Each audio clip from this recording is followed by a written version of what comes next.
Perfect, perfect, perfect. And just so the audience will know who I'm talking to, we are joined.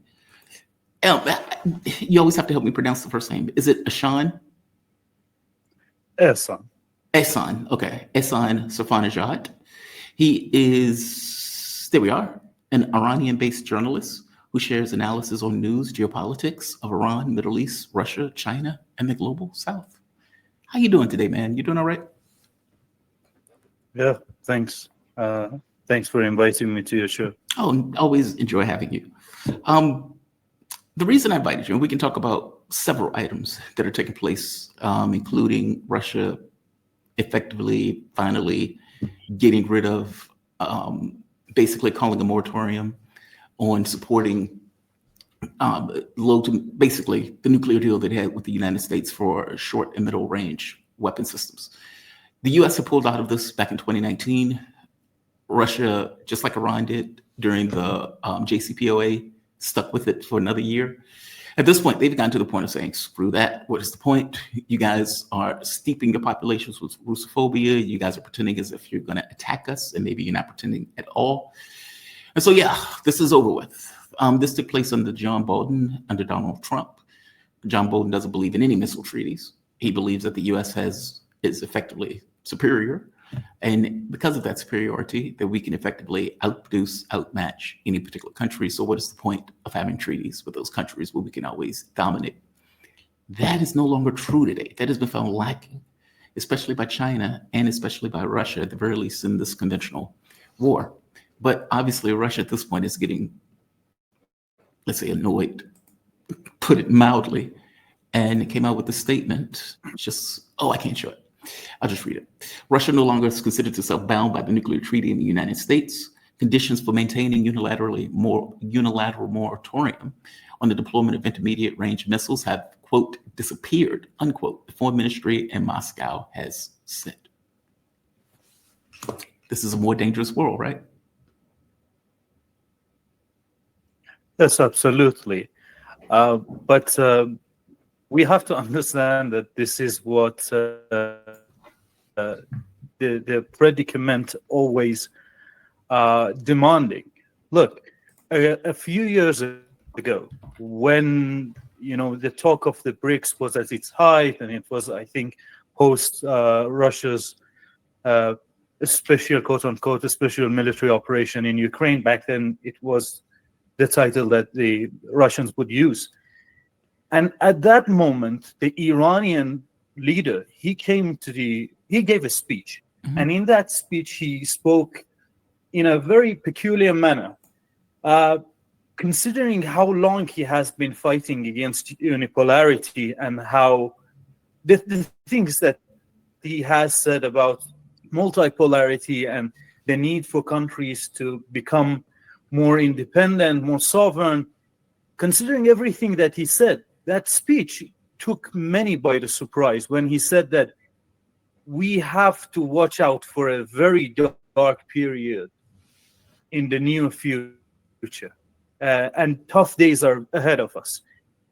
But that comes from this knowledge that when you're going to threaten somebody's supremacy, they're not just going to sit back and say, well, yeah, thank you, go on, go ahead, and take everything from me, right? Then they're not going to do that.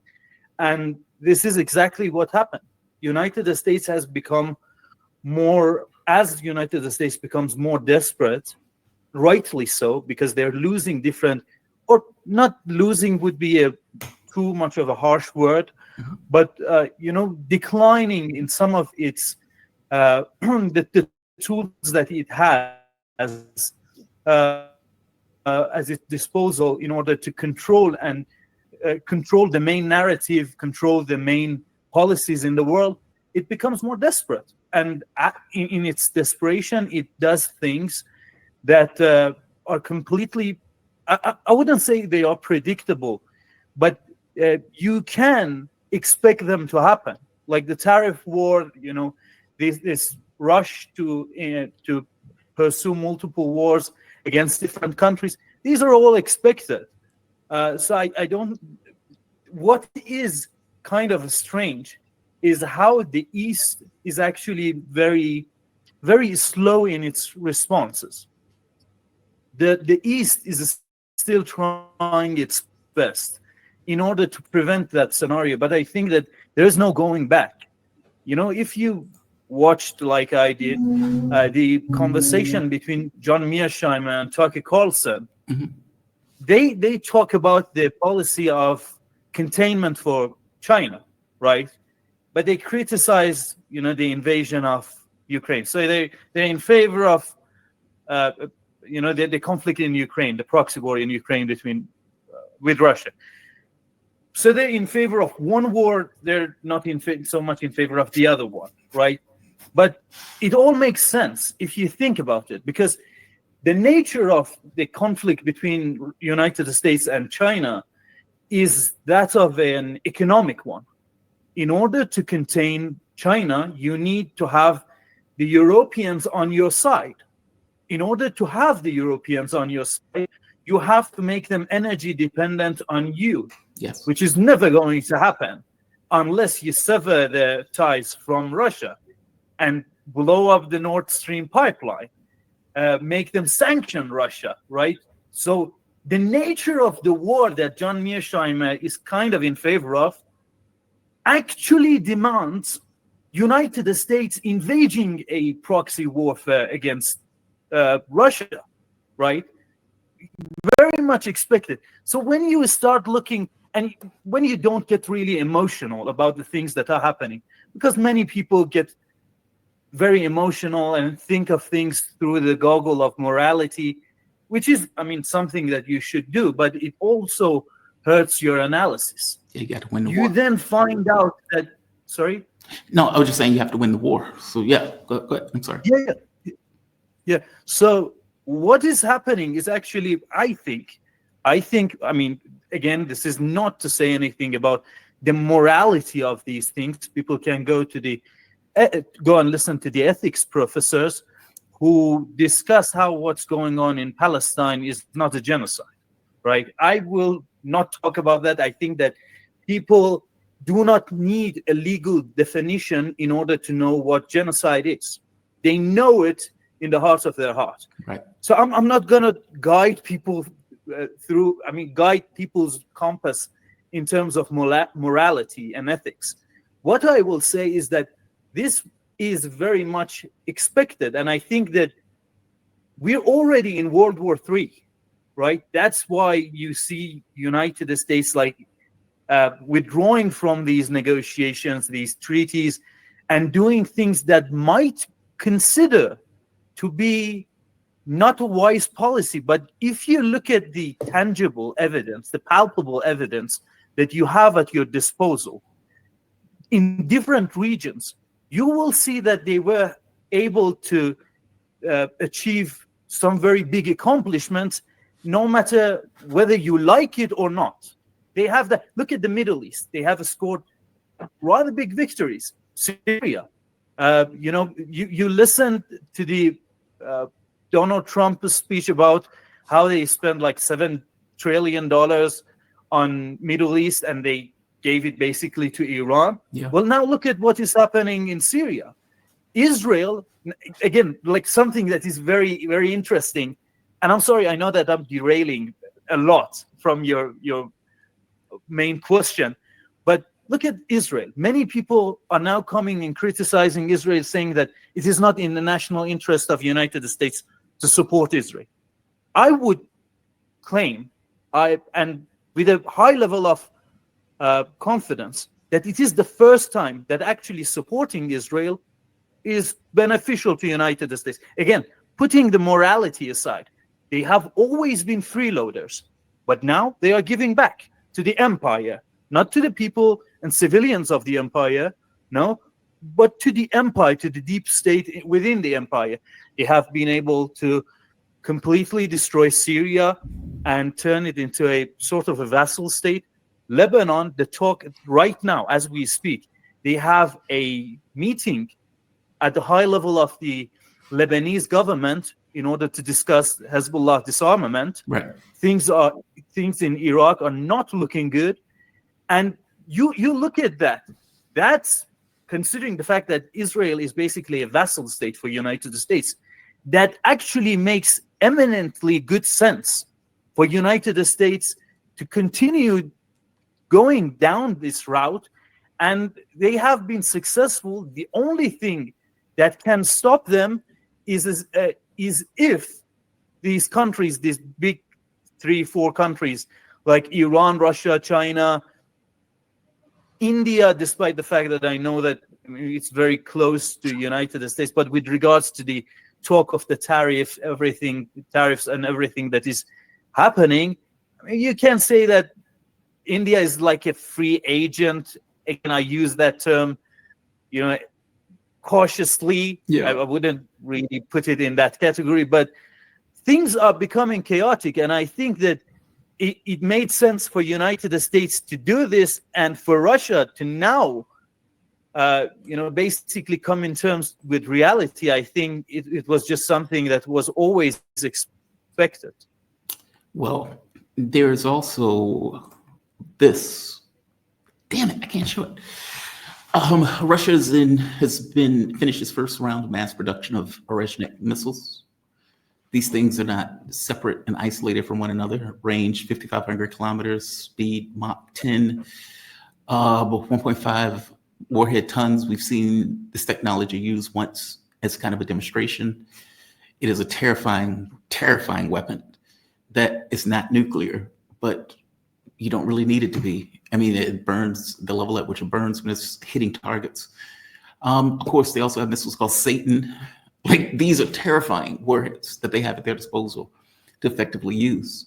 And just to be very clear, though, it's not that Mearsheimer, I think it's hard for anybody to say that for a war. I think Mearsheimer's point was always the United States is acting as if its hands are clean, and it's not. And, for me, I'm always stuck with this thing of, okay, well, what did you expect Russia to do? You can't allow Ukraine to become part of NATO on your border. And the fact of them being able to build this huge military and the capabilities that they've shown is kind of part of the reason why you couldn't allow them to become part of Ukraine. Like, it's one thing if it happened naturally, right? But that didn't happen naturally. The US, Europe helped overthrow the government of Ukraine back in 2014. That's not natural. They may call it a revolution of dignity, but it's by definition a flat, fat coup. And so you get the US moving to the border, overthrowing countries, surrounding Russia, and you think to yourself, okay, well, what is Russia supposed to do with this? You're being overtly provocative. And when we come Just to be sure. Yeah, and every kind of just to be clear. Go ahead. I'm not saying that war is meant to be won. It has served its purpose. Like, I was advocating, if you think, again, like, I'm sorry that I have to put this disclaimer every 2 seconds. No, I'm not saying that this is the ethical thing to do, but if I was a ruthless politician like John Bolton, like Lindsey Graham, I would say that Ukraine proxy war has served its purpose, and you have to dial it down. Its main objective was to make Europe not be reliant on the energy of Russia.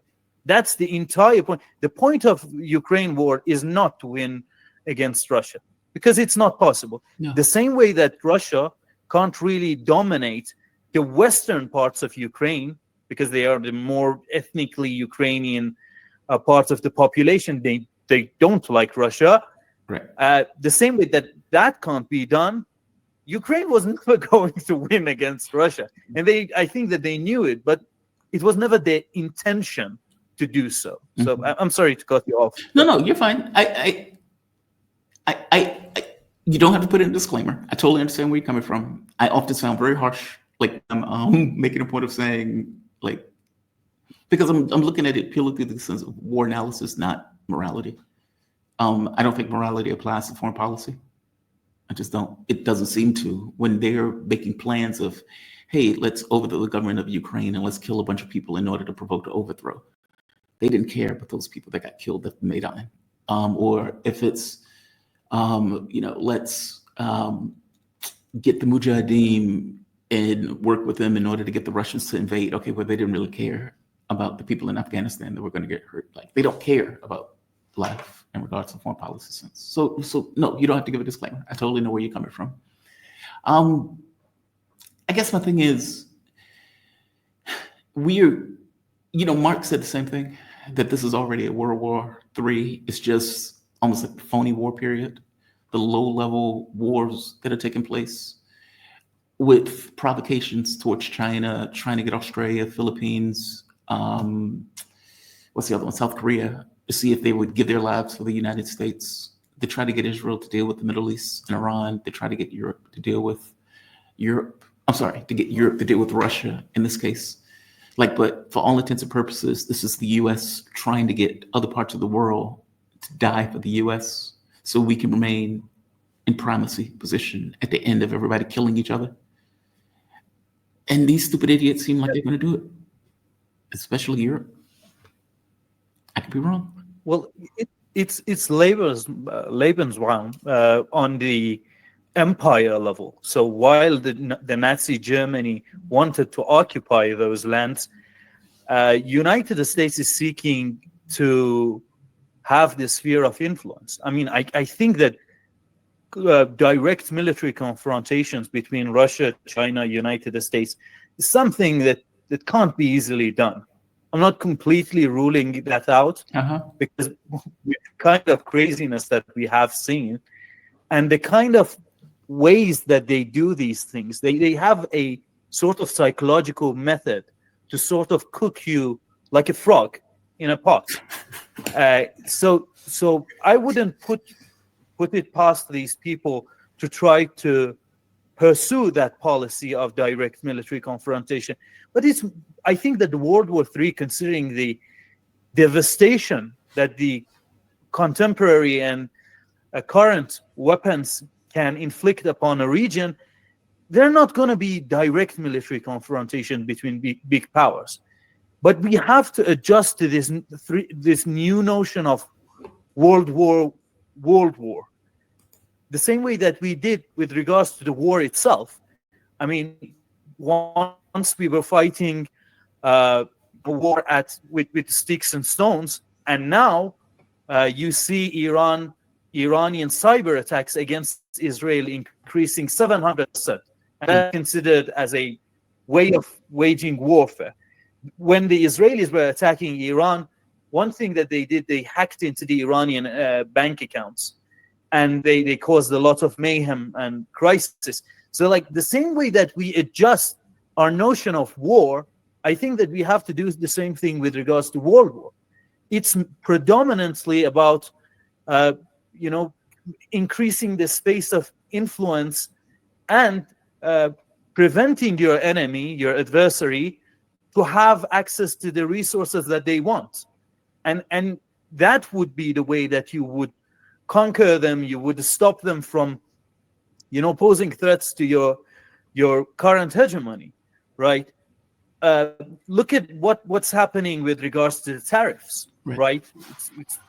I would say that that's one of the biggest indications of World War III. United States economy, and I'm sorry, I'm not meaning to lecture you about United States. No, you're obviously much more knowledgeable than me. But as you know, United States economy is very much dependent on its financial sector. Yes. Right? Even something like General Motors, which is one of the three big icons of American manufacturing. It's General Motors, it's Ford Motors Company, and it's Boeing, right? These three are the big giant manufacturers. General Motors profit in 2024, 20% of it came from its financial sections. Yes. Issuing loans, issuing credit cards, and so on and so forth. So United States economy is based on financial things. That's why when the threat of when people talk about de-dollarization, they should understand what they're actually saying, because people going around and talking about BRICS and de-dollarization as if United States is not going to understand the innate nature of the threat that is threatening its very foundation, and it's just going to sit aside and not do anything. right? They will understand how much their economy is reliant on financial things, and that's why they try to sort of embrace for the impact. That's how I describe it. They know what's going on, they know what's going to happen, and they're merely embracing for the impact, which means that they know a world war is basically at play here. I mean, you could hear one of the top commanders of NATO in Europe, I mean, the top commander of NATO in Europe, who said that we have to be prepared for a large-scale conflict with Russia and China. He said it in, I think, last week. I posted that on my Twitter account. That was published in Bild magazine. So, I mean, they completely know what's going on. I think that the problem with most analysts, most people who are pro multipolarity and, you know, having a fair economic system on the international level, is the fact that they don't understand that your enemy is going to hit back, and in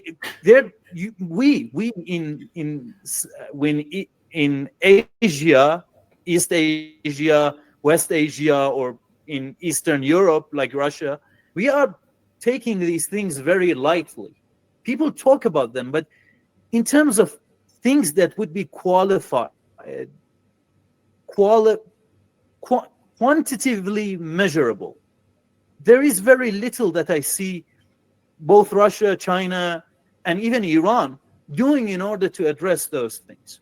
So yeah, that's my take on that. So I do accept your take that people are going to hit back, but it's a bit rich, right? How do you tell somebody you must use my currency? Like, how do you do that? And yes, the United States has been doing that, by the way, which is why I think that argument loses.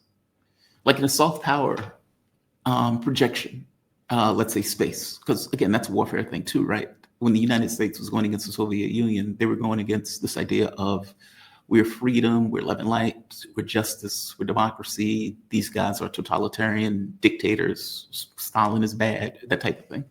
And the US was able to win soft power wins off that. Okay, well, when your country backs the genocide, okay, that dings the paint a bit, right?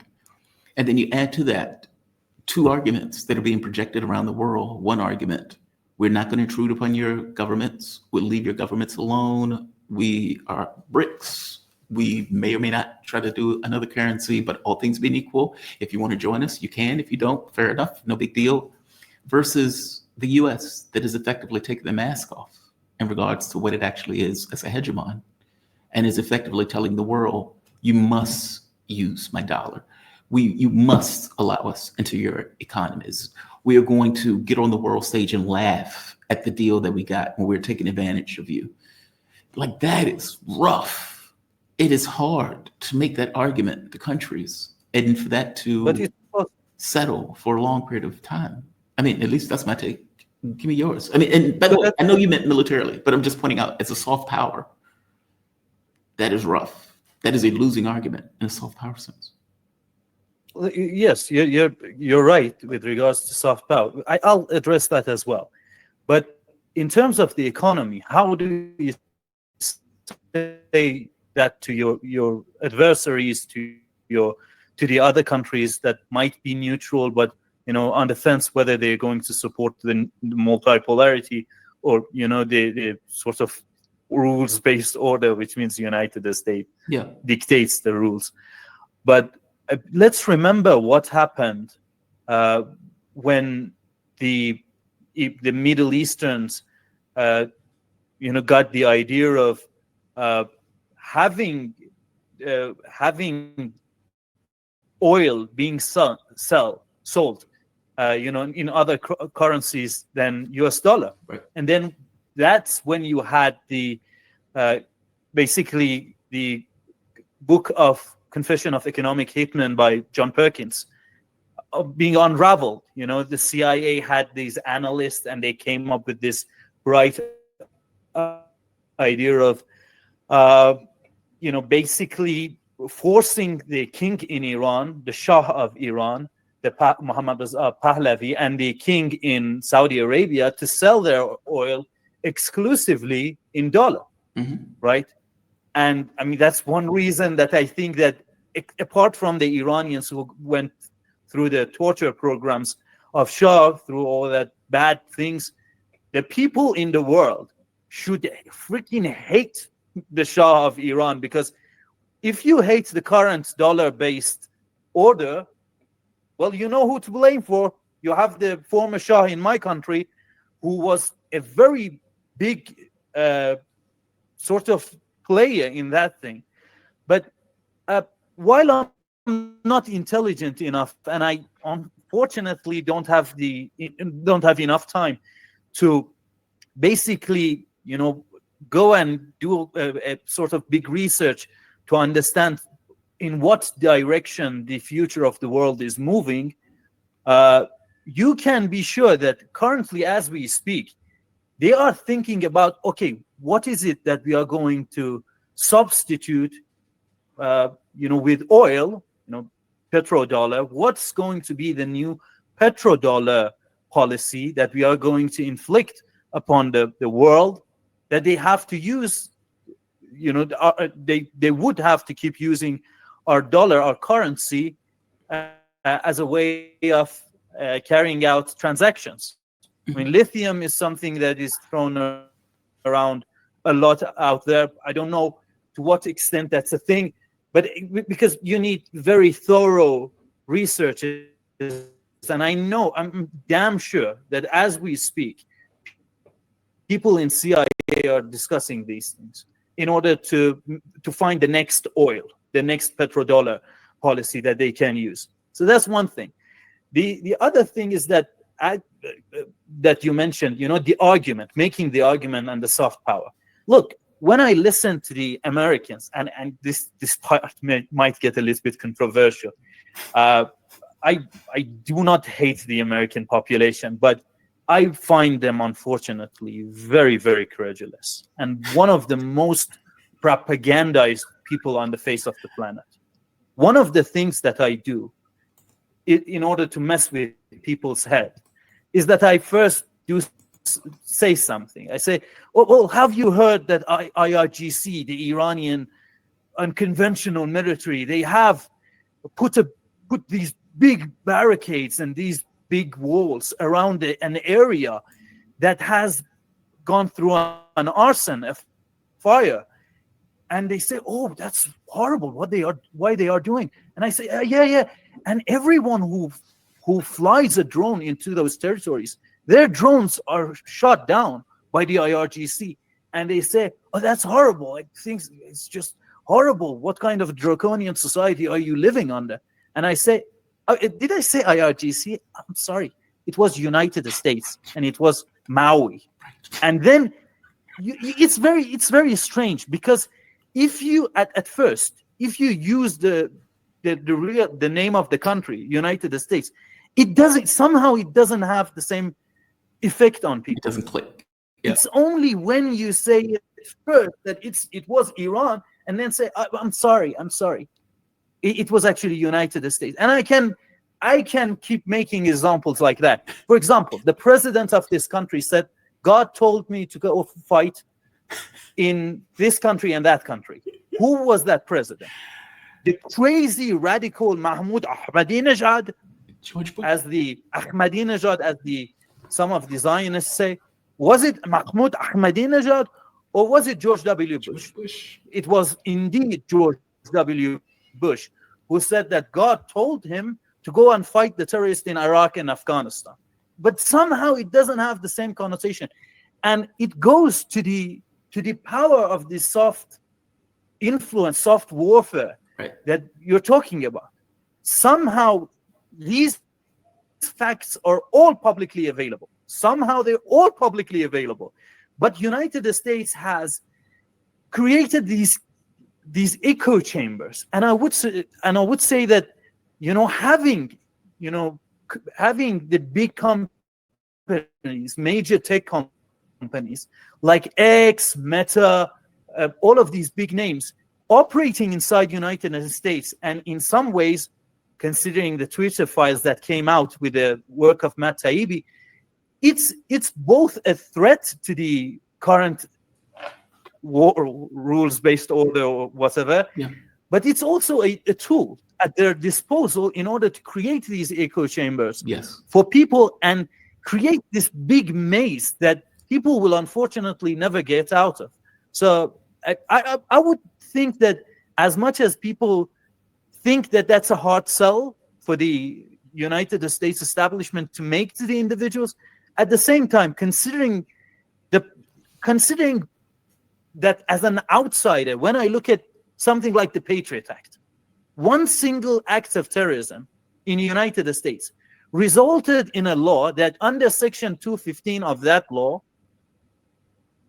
they don't need probable cause to access the quote-unquote business record, which means the financial records of you, without any probable cause. And as a person who lives in Iran and constantly accused of living in an authoritarian society under draconian laws, I find it baffling. Like it's strange to me that how can people live in a society with the most powerful military in the world, with a military budget that is bigger than the next 11 countries combined, and somehow be so scared that they would go with, such draconian measures. And there is actually a hint there. I think that it is very easy to make the Americans scared. And as long as you make them scared, they go along with what you say.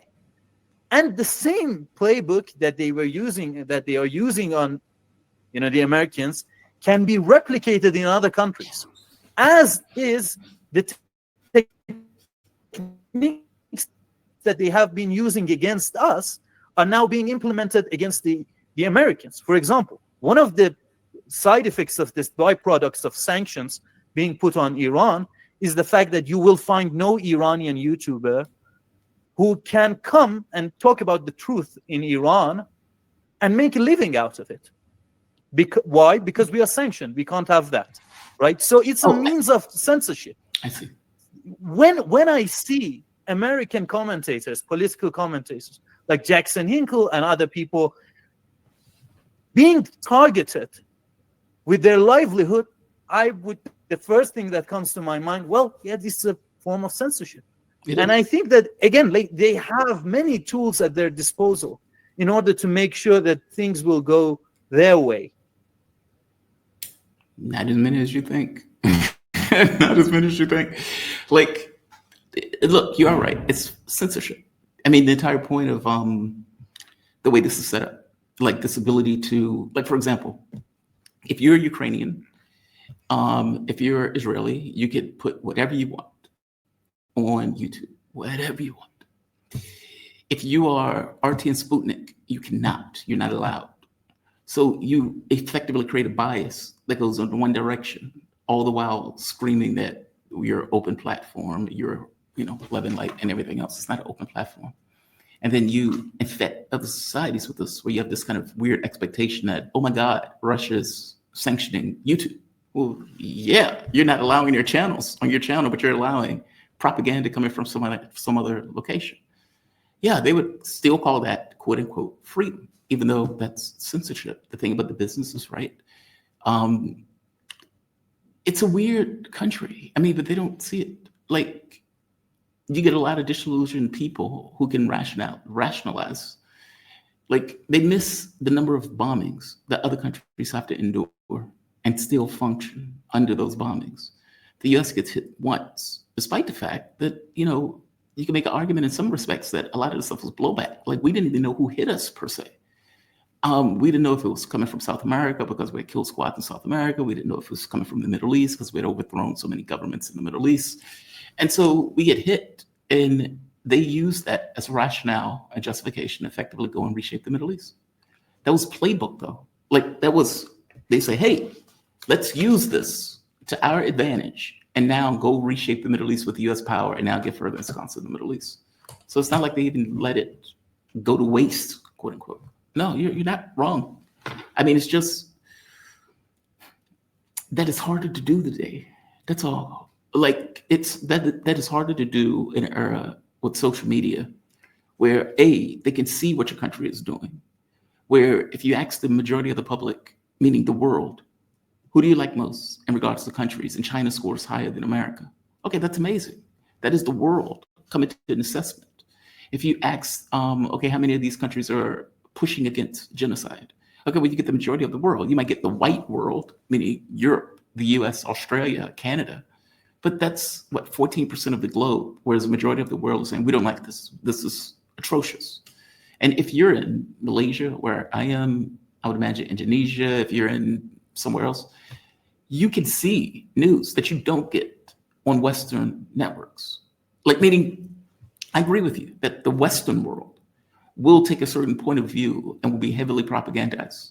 The rest of the world, less so. I don't think the US carries the weight that it carried, let's say in the 1980s or the 1990s, not militarily. I mean, we're losing a war in Ukraine right now as we speak, with the US president not having enough, and not just that, look at our president. Like, do you think Trump is competent? And do you think Joe Biden was competent? No. Like, all of the, I guess I'm trying to point out to you that these things are degradation. These things are declines that are overt, that is. I see where you're coming from. Yeah. I mean, Ukraine, China, the trade war. I see where you're coming from. Yeah. I see where you're coming from. But again, like, I view it very differently. Go for it. Look, I have been a person who had a very crazy kind of evolution with regards to how he thinks. Back in 2009, I don't want to discuss what I thought, but you might have found me with very different beliefs that I had. Yeah. And so I had this evolution of thought process. Went from being pro JCPOA, voting for Hassan Rouhani, shocker, to becoming, understanding things a little bit more clearly, educating myself. And I had this kind of evolution, which is so ridiculous considering, which makes it all the more ridiculous when some people accuse me of being a hardliner. Just don't understand that. Mm-hmm. You don't know me, you don't know where I come from, and you think that you have figured me out. But going back to what you were saying, I do understand where you're coming from. But look, listen, I have been listening to Bernie Sanders for ages saying 60% of the Americans go paycheck to paycheck and they can't live.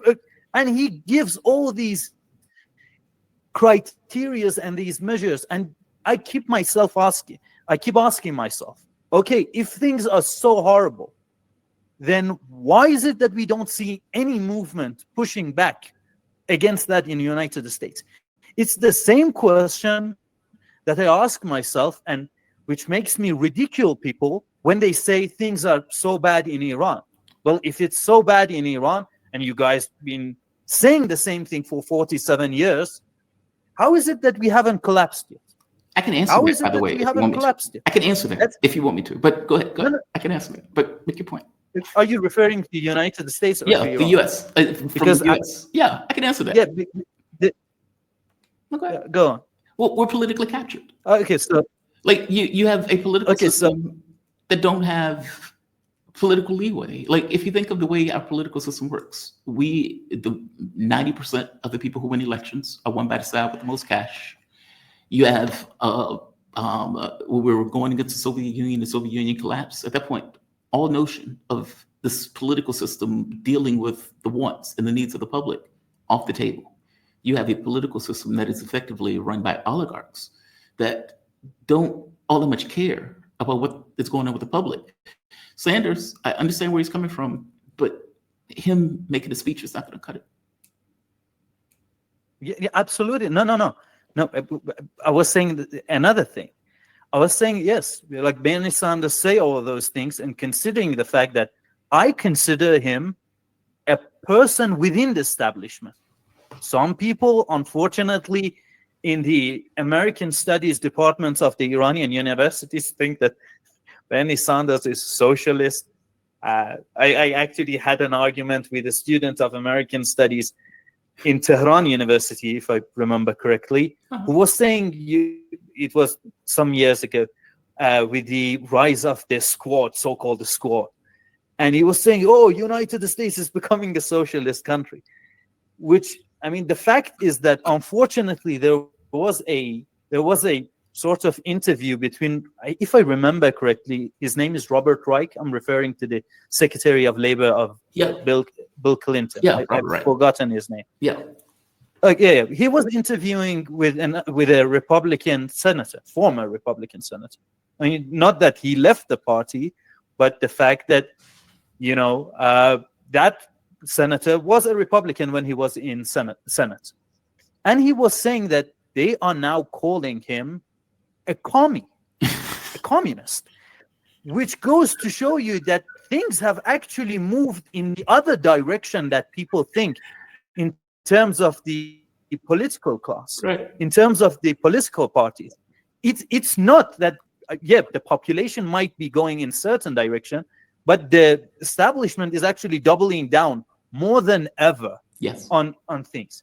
I have a crazy theory, and it might, again, like, it's very crazy, but people don't really care about the laws. They don't. As long as they have a certain level of prosperity, they don't care about democracy. When you talk to Iranians, and I have had this debate with many Iranians about how democratic Iran is, which I think a lot. When you talk to them, the main thing at the back of their mind is that if we're democratic, then how come that we're not prosperous? They equate democracy with being prosperous. Right. So that's a very good indication of, I mean, I don't say that my sample size is big, but many people that argument, which means that as long as you guys in the United States have a certain level of prosperity, and I know that things are tough, I know that the streets of LA look certain ways, I know the problems with the addictions, all the things, I know that. But if you compare your standard of living to the rest of the world, it's still not bad, right? Mm-hmm. And that's something that will preserve, the main political establishment, right? They can get away. So I think that, what was the example that I was going to use for this? But yeah. So in your constitution, I said that people don't care about the laws. Right. Let me demonstrate. In your constitutional debate, what does James Madison say? They, referring to the laws, they ought to be so constituted as to protect the minority of the opulent against the majority. Right. Protect the rich against the poor. Right. How is that democratic? How is that democratic to have that in the constitutional debates, to protect the minority against the majority? How is that democratic? It was, but the system was always like this. It didn't turn into something else. It didn't. Fun fact, did you know that the constitution in Iran was actually voted on by the Iranian people? We had a referendum. Then when we revised our constitution, we had another referendum in order to say whether they are with the changes in constitution or not. Yeah. You guys have a constitution. And as an outsider, when I listen to the Americans, I'm sorry, this might sound a little bit hysteric, but it's, oh yeah, in the Constitution of the United States, the Constitution demands. You're saying what you say is against the Constitution. Your Constitution is not bad, I do agree. But fun fact, you never voted on that. Look, I will tell you. You never voted on it. You ridicule Iran. Sorry? I don't know how much Americans know about their Constitution in real terms. And it's a capitalist country. I know they call it democratic, but technically it's a republic. It's not a democracy. Meaning you have a capitalistic system intermeshed with a representative republic. And it was made by oligarchs. They were rich. Yeah, but the point that I was trying to make was that it's not about the laws themselves. It's not about, as long as you maintain that level of prosperity, things are going to be okay. No matter what kind of argument you make in a debate with someone. Let me tell you that as a first-hand experience. When somebody doesn't have bread on the in their home, they can't eat, no matter how convincing you are as to why your system is democratic, they will not buy it. Right. They will not buy it. And that's why I think that, again, on the basis of morality, I oppose everything that the United States does.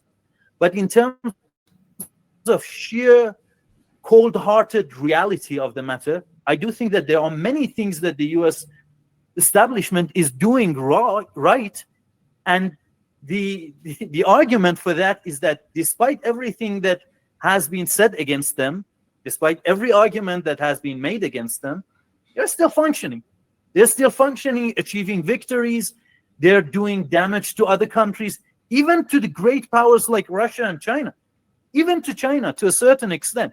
Yes, China has the tendency to turn those threats into sort of, advantages, but it's still something that happens. And this is not going to go away, considering the fact that United States still controls the majority of the so-called international organization and international institutions, right? And the fact that both Russia and China define themselves within the boundaries that have been written by the winners of the post-World War II era, which they were a member of that group.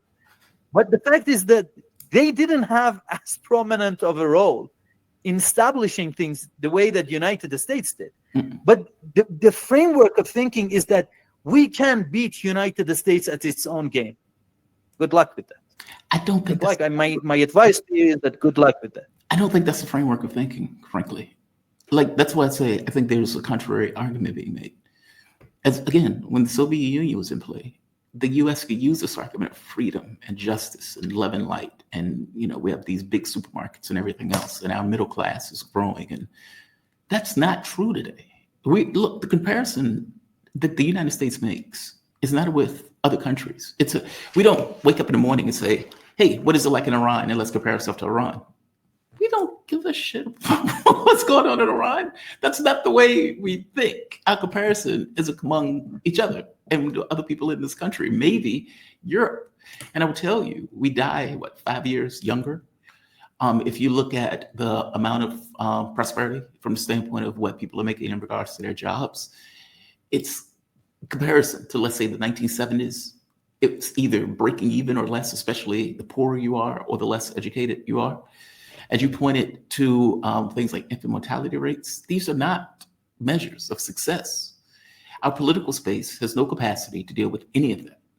And so if you're looking at an ossified political space that doesn't have the capability of responding to being $36 trillion in debt, making money out of thin air, and has to go around the world trying to force people to use the dollar, that is not a measure of success. I understand your point. You're saying, well, America is still making wins. That's temporary. I mean, the U.S. got involved in a war in Ukraine, spent hundreds of billions of dollars in that war. It's eating its major ally, Europe, alive in the context of that war. So Europe, who was being able to function on cheap Russian energy, is now in a situation of, hey, we're going to fight a war against the Russians, but we also have to put all of this expensive money out to buy weapons from the U.S.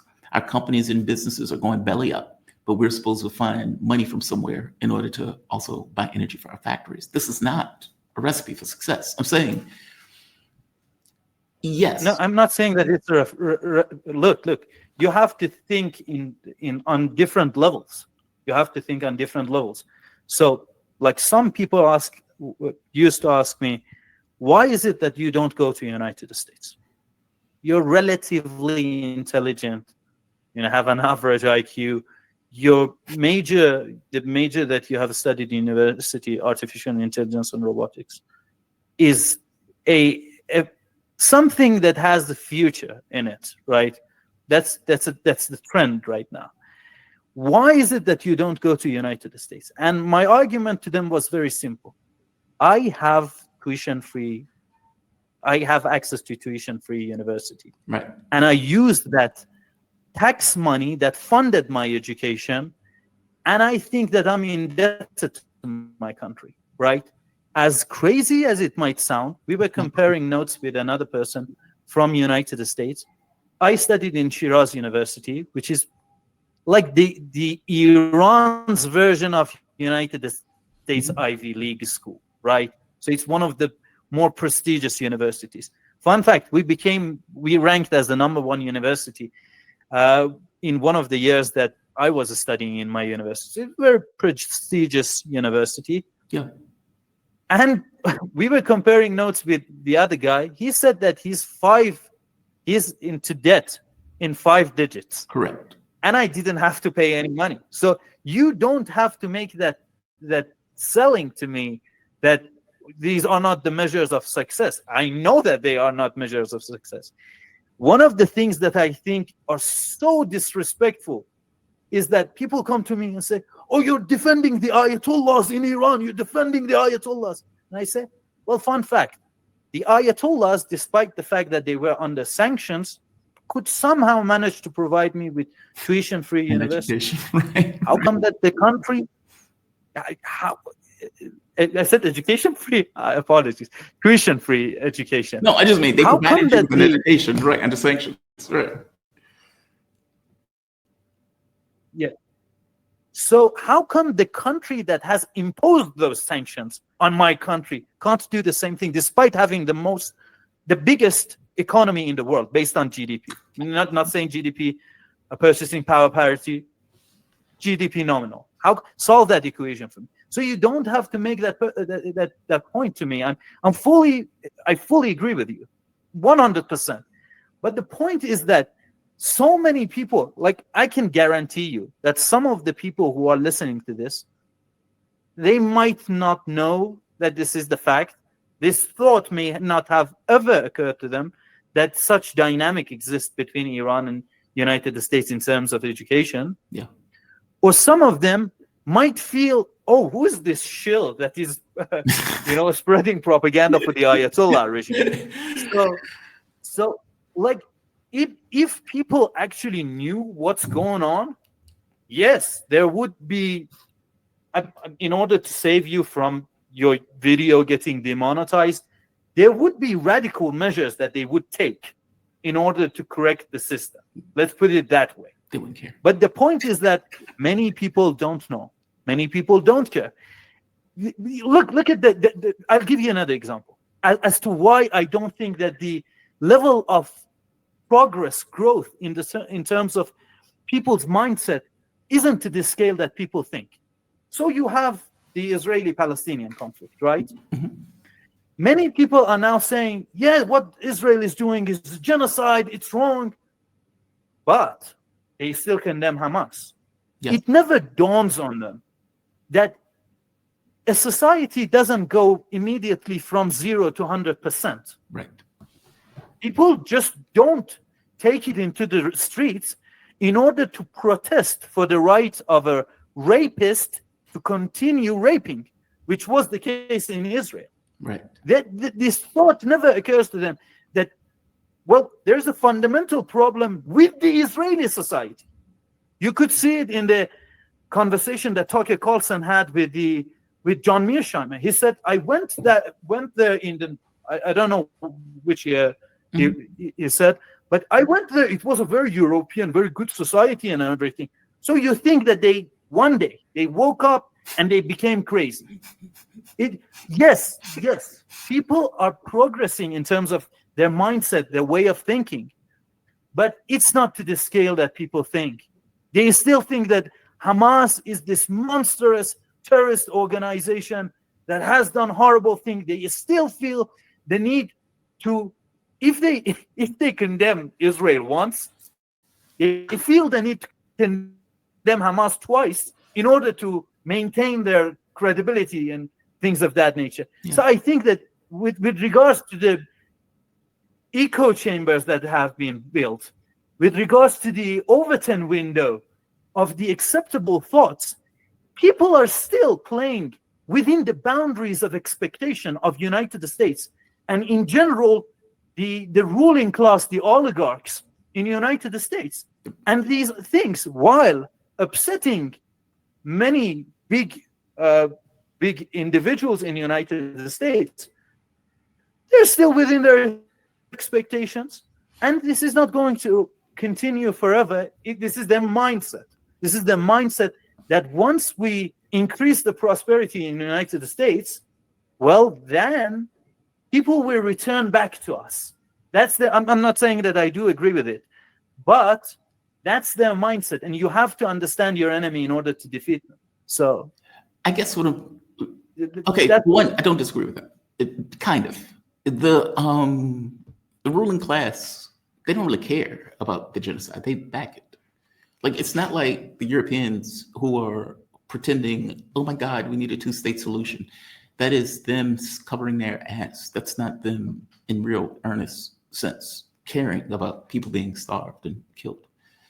Masses are different. Like when they're screaming, kill the IDF, they're not saying that for no reason. They mean it. Like, these people are monsters. These people are genocidal maniacs. I don't care if these people die. When I'm sitting here drinking coffee to IDF soldier getting killed, that's because I have no feelings, if a Nazi dies. So there is a distinction, I agree with you, between how the ruling class views it, where they fundamentally agree with the genocide taking place. And they just need to cover their ass because the population feels some kind of way about seeing starving children, as opposed to sorry for interrupting you. I didn't mean that with regards to establishment. Unfortunately, this is a pattern that in my limited exposure to my American friends have witnessed from ordinary Americans, that they still have. I wasn't referring to they're scum of the earth. The German chancellor said that Israel is doing our dirty work for us, and he has no doubt about the legality of the invasion of Iran by Israel. Yes. So there must in some cases they don't even pretend. So no, you're absolutely correct, but I wasn't referring to that. I was referring to the ordinary people whom you find and meet in the street. And one of the biggest YouTubers, whom I'm not going to mention because of the respect that I have for your show. Name names. No, I don't want to. He's a very good person. He's a very good person. The amount of time that he talks about how Israel, and people who follow him will know what I'm talking about. Israel funded Hamas, which is not accurate. It's actually a little bit more complicated than that. But the way that he frames it is that, yes, Israel funded Hamas because they wanted a more radical group in Palestine. So it's still within that justification. Now, I'm not going to name him because he's very popular, but he got so many things right. Russiagate, he got the things in Syria right, with regards to the Assad government, and many other things right. And this is a person whom you expect to understand that these people have a fundamental right, and they're not crazy terrorists for fighting back. You have to go back and revise, right? The same way that Descartes did. He threw every apple, figurative apples, out of the basket and started examining them one by one. But this doesn't happen even to people who are being called conspiracy theorists. That's how bad the situation is. Like, I see you, and your arguments are like very good. But what about this guy, who is again a very good source of information, but somehow no? I mean, as you pointed out, it's a little bit more complicated. Hamas might have existed. Israel did fund them on some level. I mean, they got raked over the coals for that exact same thing in order to create this kind of dualistic thing against the Palestinian Authority. I agree with you. They're an opposition group. And just like any other opposition group that would accept resources. Yeah, it's a resistance group. I mean, at least that's the way it started that way. You say he didn't explain it that way. No, you're absolutely right. The inception of Hamas as a group started that way. But when it went to a certain level, they understood very well the kind of threat that they are facing. Right. And that went out of the window very soon. But people keep repeating it. because of this fundamental belief that they have that, oh yeah, Hamas is a terrorist organization. We have to constantly keep Hamas. Again, like I went off the rail, and I'm sorry. It was an example in order to show you that this betrayal of the trust of either the Americans, the Europeans, people in Western countries in general, it unfortunately doesn't translate itself into thinking that, okay, what's happening in Israel is so awful, in Palestine, in the occupied Palestine, yes, is so awful. Maybe we should start revising many things that we were told earlier. no, And yeah, I'm sorry. I know that you wanted to talk about like the Iranian internal affairs. no, I'm sorry, I derailed. I'm actually agreeing with you on this one. It doesn't translate. It doesn't. They don't internalize it, if it makes sense. Like I give you a perfect example. My ex, her and I used to get into fights over this, and so we got to the point of just not talking about it. And one day she comes back and she says, I am now pro-Palestinian. It's like, are you now? She says, yes, I read about it, and now I am pro-Palestinian. I was like, okay, fair enough. I accept that, right? And yet there will be things where it's like, dude, you are not connecting the dots. Like you're not, it's almost like it's on an intellectual level. You're falling short of having that knockout punch in terms of induction, in terms of deduction, and reaching the final conclusion. Yeah. You just stand one step, two step behind that line that you need to pass. I completely get what you say. Yeah, it's like, it's frustrating. It's very frustrating because you're trying to get them to realize, like, this is real world reality that people are enduring. This is not conceptual. This is not, I read this in a book. This is not you reading history in the sense of Nazi Germany. This is something that's happening now. And it's what I watch. It is very frustrating when they don't. Yeah. Look, I agree with you on that point. I do agree with you on that point. That people would say, yeah, this is horrible. This is bad. But it doesn't affect policy. Agreed. If that's your point that you're trying to make, then I agree with you. It doesn't entirely translate into people burning stuff down, people, like reacting in a way that you would think that the public would react over basically mass starvation, mass murder. It doesn't translate. So on that one, I agree with you. I do agree with you. That's unfortunate, but I do. It's unfortunate. Ehsan, thank you for this.